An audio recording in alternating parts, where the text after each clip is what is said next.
inakala ng Asver duo ni AZ Martinez at River Joseph na magiging mainit ang pagtanggap ng fans pagkatapos ng kanilang PBB journey.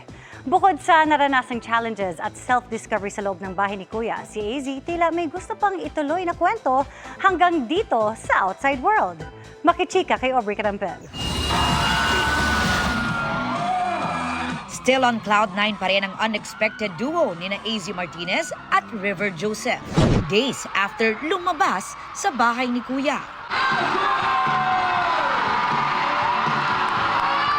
Overwhelmed pa raw sila sa lahat, lalo na nang makita ang mainit na suporta ng fans. Sobrang na-shock ako and na-overwhelmed ako. Grabe, nakita ko lahat. Yung LED signs, pangarap lang namin yun ni River. Kunikwento ko sa kanya, sana may LED lights ako, no? Like yung mga nandun, AZ, tas naka-LED, color, ganun. Tapos nakita ko. Nakilala si AZ for her grit sa loob ng bahay ni Kuya, pero minsan ding misunderstood dahil sa pagiging emotional niya. Outside of the house, before coming in, hindi kasi ako masyado umiyak. Parang marami akong nararamdaman deep inside that I needed to let out and dun ko nalabas. It's the first time that I finally got to understand my feelings.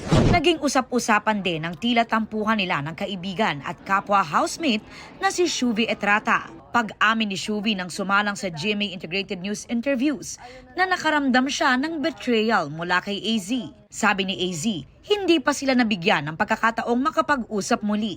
Pero Nung big night, we hugged each other. Malaking bagay na yun kasi I know, it's also been part of my thoughts na excited na ako lumabas kasi I wanna clear everything up with her.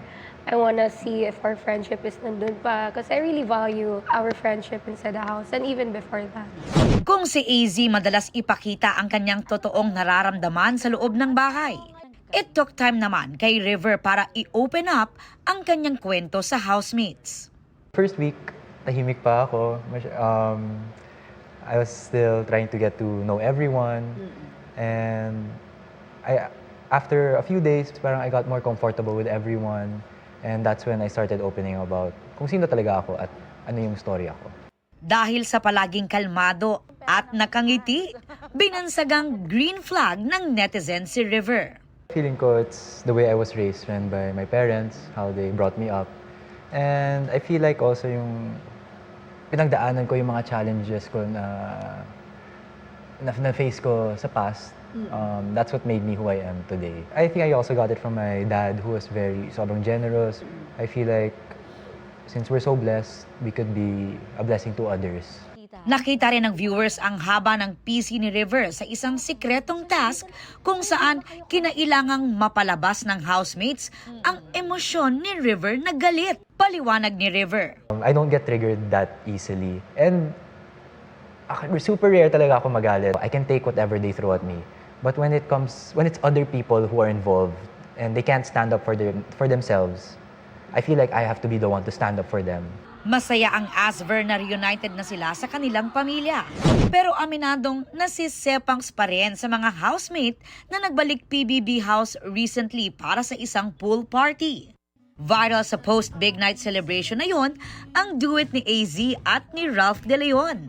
Sa gitna ng pag-ship sa kanila ng fans, ano nga ba ang real score?